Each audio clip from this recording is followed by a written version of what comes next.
Salut les étoiles de Star Story. Aujourd'hui, on plonge dans une histoire qui va vous secouer le cœur, vous faire vibrer et vous laisser sans voix. Pendant plus de 40 ans, Rita Marley a été la force invisible derrière l'icône mondiale du reggae, Bob Marley. Une femme qui a survécu à une balle dans la tête, à des trahisons déchirantes, à un amour complexe et à un héritage écrasant. À plus de 75 ans, elle a enfin décidé de parler, et ce qu'elle révèle va changer tout ce que vous pensiez savoir sur les Marley. Une tentative d'assassinat, un mariage marqué par la douleur, un empire musical au bord du chaos, c'est l'histoire de Rita, la reine derrière la légende. Si vous aimez les récits vrais, pleins de passion et de rebondissements, mettez un gros like, partagez cette vidéo avec vos amis et abonnez-vous à Star Story en activant la cloche pour ne rien rater. Prêt à découvrir la vérité? C'est parti! Remontons à Kingston, Jamaïque, en 1964. Les rues de Trenchtown sont un chaos vibrant. Des enfants jouent dans la poussière, les radios crachent du ska, et les rêves de liberté flottent dans l'air comme une promesse. C'est ici, dans ce quartier où la pauvreté côtoie l'espoir, que Rita Anderson et Robert Nesta Marley se rencontrent. Rita, 18 ans, est une étoile montante des Soulettes, un trio féminin qui fait danser la Jamaïque avec des harmonies suaves. Elle est jeune, pleine de feu, et déjà mère d'une petite fille, Sharon, issue d'une relation précédente. Bob, lui, n'est qu'un gamin de 19 ans, maigre, avec une guitare usée et un regard qui semble voir au-delà des murs de béton de Trenchtown. Il n'a pas encore les dreadlocks ni la gloire mondiale, mais il a une voix qui touche l'âme et un message qui brûle en lui. Leur rencontre a lieu au Studio One, le cœur battant de la musique jamaïcaine, où les plus grands noms du ska et du rocksteady se croisent. Bob, membre des Wailers, est déjà un talent brut, mais il est timide, presque maladroit. Il n'ose pas approcher Rita directement, alors il envoie ses amis parler pour lui, comme un adolescent nerveux. Rita, elle, est captivée par son authenticité. Elle voit en lui un homme qui ne se contente pas de chanter, il porte un rêve plus grand que lui. Leur connexion est immédiate, comme une étincelle dans la nuit. En février 1966, ils se marient dans une petite cérémonie à Kingston. Rita a 19 ans, Bob en a 21. Ils n'ont presque rien, pas d'argent, pas de maison luxueuse, juste une guitare, une foi naissante et un amour qui semble indestructible. Mais cet amour est déjà marqué par des ombres. Rita, forte et indépendante, accepte d'être le rock de Bob, qui lutte pour percer dans un monde où les musiciens de Trenchtown doivent se battre pour chaque opportunité. Bob, de son côté, adopte Sharon comme sa propre fille, un geste qui montre son engagement envers Rita, mais aussi sa vision d'une famille qui transcende les conventions. Leur maison devient un refuge chaotique, rempli de musique, de rires d'enfants et de rêves de révolution. Pourtant, c'est Rita qui pose les fondations spirituelles de leur vie. En 1966, lors de la visite de l'empereur Haïlé Sélassié en Jamaïque, elle vit une expérience mystique. Elle jure voir des stigmates dans les mains de l'empereur, un signe divin qui scelle sa dévotion au rastafarisme. Elle transmet cette foi à Bob, et cette spiritualité devient le moteur de son art, de ses chansons, de son message de paix et de résistance. Mais la vie à Trenchtown n'est pas un conte de fées. Bob part souvent, cherchant à subvenir aux besoins de sa famille, parfois jusqu'au Delaware, où il travaille dans une usine pour envoyer de l'argent à Rita. Pendant ce temps, Rita élève Sharon, chante avec les Soulettes, et garde le foyer intact. Leur amour est puissant, mais il est déjà clair que Bob ne sera pas un mari traditionnel. Sa vision du monde, influencée par le rastafarisme, le pousse à voir l'amour et la famille d'une manière qui va bientôt mettre Rita à l'épreuve. Elle est sa muse, sa partenaire, son ancre, mais elle va devoir apprendre à partager cet homme avec le monde, et avec d'autres femmes. Leur histoire, née dans la chaleur et la musique de Kingston, est sur le point de devenir une saga bien plus complexe. Les années 70 propulsent Bob Marley et ses Wailers sur la scène mondiale. Des albums comme Catch a Fire, Burnin et Natty Dread font de Bob une voix pour les opprimés, un prophète musical dont les chansons résonnent des ghettos de Kingston au Stade de Londres. No Woman, No Cry devient un hymne universel, He Shot the Sheriff un cri de rébellion. Mais derrière chaque note, il y a Rita Marley, membre des E-Trees, le trio vocal qui donne aux Wailers une âme unique. Sa voix, mêlée à celle de Marcia Griffiths et Judy Mowatt, ajoute une profondeur émotionnelle qui transforme les chansons de Bob en prières universelles. Sur scène, Rita est une reine, une présence magnétique. Mais en coulisses, elle porte un poids que peu pourraient supporter. La Jamaïque des années 70 est un pays au bord de l'implosion. Les rivalités politiques entre le People's National Party et le Jamaica Labour Party déchirent l'île. Les gangs s'affrontent dans les rues, les fusillades sont quotidiennes, et Kingston devient une zone de guerre. Bob Marley, avec son message d'unité, devient un symbole de paix, mais aussi une cible. Sa popularité le place dans une position dangereuse, il est adoré par les pauvres, mais craint par ceux qui veulent contrôler le pays par la violence. Rita, à ses côtés, gère un foyer en pleine tourmente, élève leurs enfants, ceux d'Ella, Iggy, Stephen et ceux d'autres relations, tout en jonglant avec sa carrière musicale et les pressions d'un pays en crise. Le 3 décembre 1976, la vie des Marley bascule. Leur maison sur Rope Road, un sanctuaire de musique et d'amour, est envahie par des hommes armés. Les balles déchirent la nuit. Une balle frôle le cœur de Bob, une autre touche leur manager, dont Taylor, qui s'effondre, grièvement blessé. Rita, assise dans sa voiture, reçoit une balle dans le cuir chevelu. Le sang coule, ses dreadlocks sont tachés de rouge, et pendant un instant, tout semble perdu. Mais par miracle, ils survivent tous. Rita, Bob, Don, ils sont blessés, mais vivants. Cet attentat, orchestré pour des raisons encore floues, politiques, personnelles, ou les deux, est un avertissement brutal. Bob Marley, le héros du peuple, est une cible. Ce qui suit est un moment qui entre dans la légende. À peine 48 heures plus tard, Rita, la tête bandée, le sang encore séché dans ses cheveux, monte sur la scène du concert Smile Jamaica à Kingston. Bob, malgré ses blessures, lève les bras face à une foule de 80 000 personnes, défiant la peur et la mort. Ensemble, ils chantent, transformant la douleur en puissance, la peur en espoir. Ce concert, organisé pour apaiser les tensions politiques, devient un acte de résistance pure. Rita, debout aux côtés de Bob, n'est pas seulement une chanteuse. Elle est une survivante, une guerrière, un symbole de courage face à l'adversité. Les spectateurs, bouleversés, chantent avec eux, et pendant quelques heures, la musique transcende la violence qui déchire la Jamaïque. Mais cet acte héroïque n'est qu'un chapitre d'une vie d'épreuve. Après l'attaque, Bob s'exile à Londres pour sa sécurité. Là, il enregistre Exodus, un album qui capture l'âme d'un homme en fuite, mais toujours en lutte. Rita le rejoint, apportant sa voix aux Itries et son soutien indéfectible à Bob.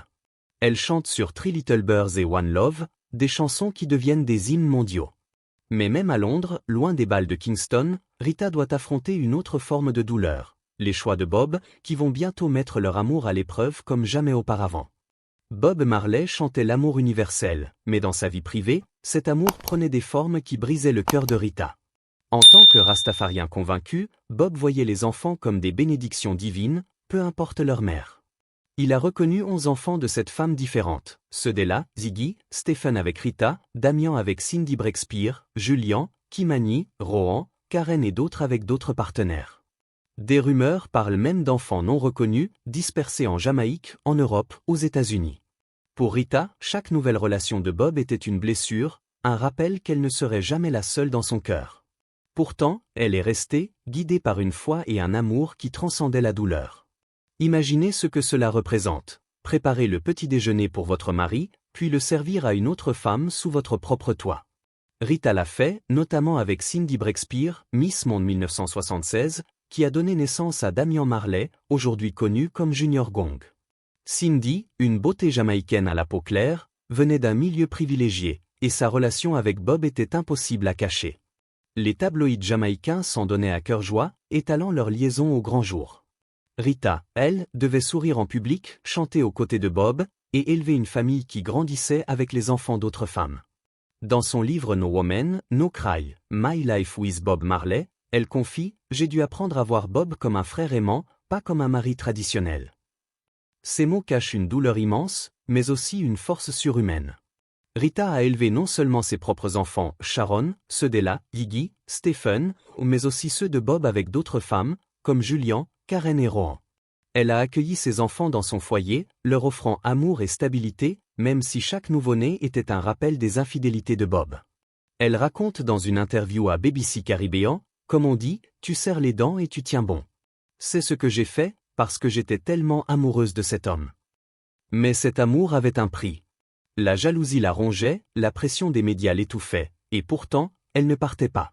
Pour Rita, son lien avec Bob était spirituel, presque divin. Dieu nous a unis, disait-elle, et cette conviction la portait à travers les tempêtes.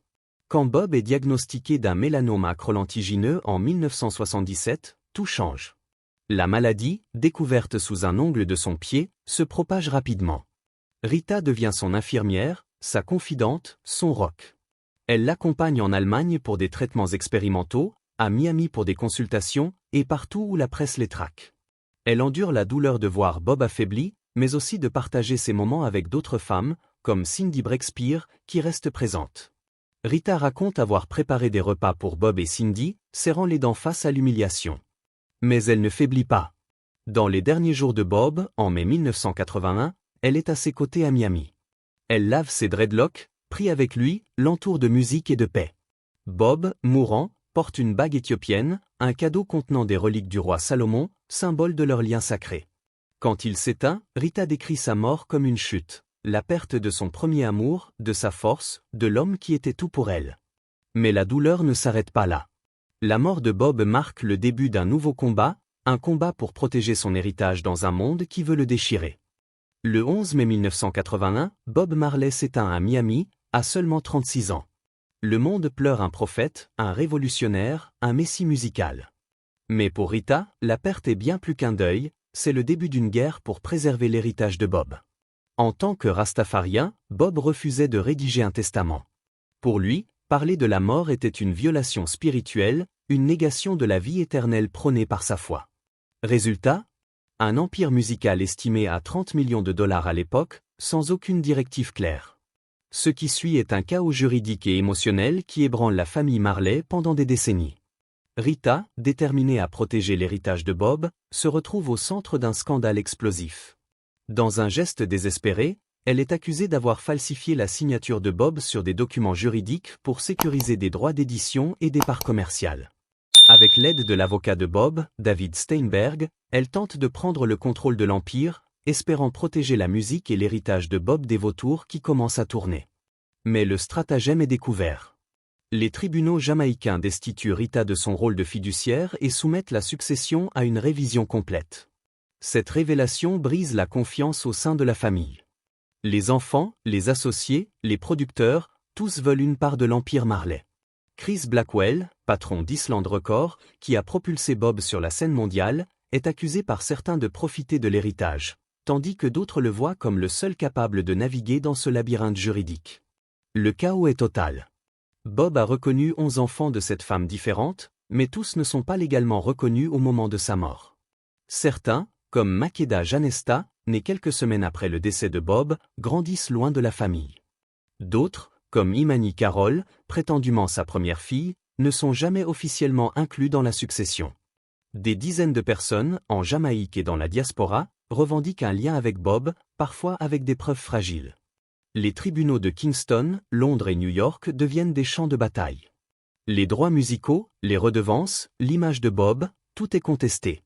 Le catalogue de Bob Marley, avec des chansons comme Redemption Song et Buffalo Soldier, génère des millions chaque année, mais chaque dollar est disputé par des avocats, des producteurs, et même des membres éloignés de la famille. Rita, malgré les critiques et les accusations, ne baisse pas les bras. Elle prend les rênes de Tuff Gong Studio, le label fondé par Bob, et se bat pour préserver son héritage. Elle affronte des défis juridiques sans fin, des membres de la famille qui la contestent, des associés qui doutent de ses décisions. Mais Rita reste ferme. Elle fonde la Rita Marley Foundation, qui lutte contre la pauvreté et promeut l'émancipation des femmes en Jamaïque et au Ghana. Elle sort ses propres albums, nommés aux Grammy Awards, prouvant qu'elle est bien plus qu'une veuve dans l'ombre. Ses enfants, Ziggy, Cedella, Damian, et d'autres prennent la relève, transformant l'héritage Marley en un empire mondial. Aujourd'hui, House of Marley ne se limite plus à la musique, casque audio, produits de cannabis, vêtements écologiques, tout porte le nom de Bob. La succession, évaluée à plus de 500 millions de dollars, place Bob sur la liste Forbes des célébrités décédées les mieux payées. Mais derrière chaque dollar, il y a des blessures.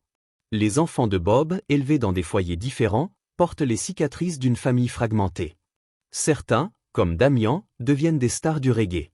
D'autres, comme Ron, se tournent vers les affaires ou le sport. Mais les tensions persistent, des jalousies, des liens brisés, des enfants éloignés.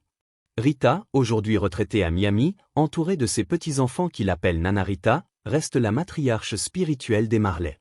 À plus de 75 ans, elle incarne une résilience hors du commun. Sans elle, l'héritage de Bob ne serait pas ce qu'il est. Mais à quel prix? Les batailles juridiques, les trahisons, les sacrifices, tout cela fait partie de son histoire, une histoire aussi complexe que les chansons qu'elle a aidé à créer. Rita Marley n'était pas seulement l'épouse de Bob. Elle était sa partenaire, sa protectrice, sa voix dans l'ombre. Elle a survécu à une balle, à des trahisons, à la perte de l'homme qu'elle aimait. Elle a porté un héritage qui n'était pas seulement musical, mais profondément humain, imparfait, déchirant. Sa vérité nous force à voir Bob Marley sous un nouveau jour, non pas comme un dieu intouchable, mais comme un homme avec des contradictions, dont l'héritage repose sur les épaules d'une femme extraordinaire. Alors, qu'en pensez-vous? Le mode de vie de Bob était-il une conviction spirituelle ou une excuse pour ses écarts? Rita était-elle une victime, une héroïne, ou les deux? Laissez vos réactions dans les commentaires, on veut tout savoir. Si cette histoire vous a touché, mettez un gros like, partagez-la avec vos proches, et abonnez-vous à Star Story avec la cloche pour plus de récits qui secouent et inspirent. On se retrouve très vite pour une nouvelle plongée dans les coulisses des légendes. Peace and love.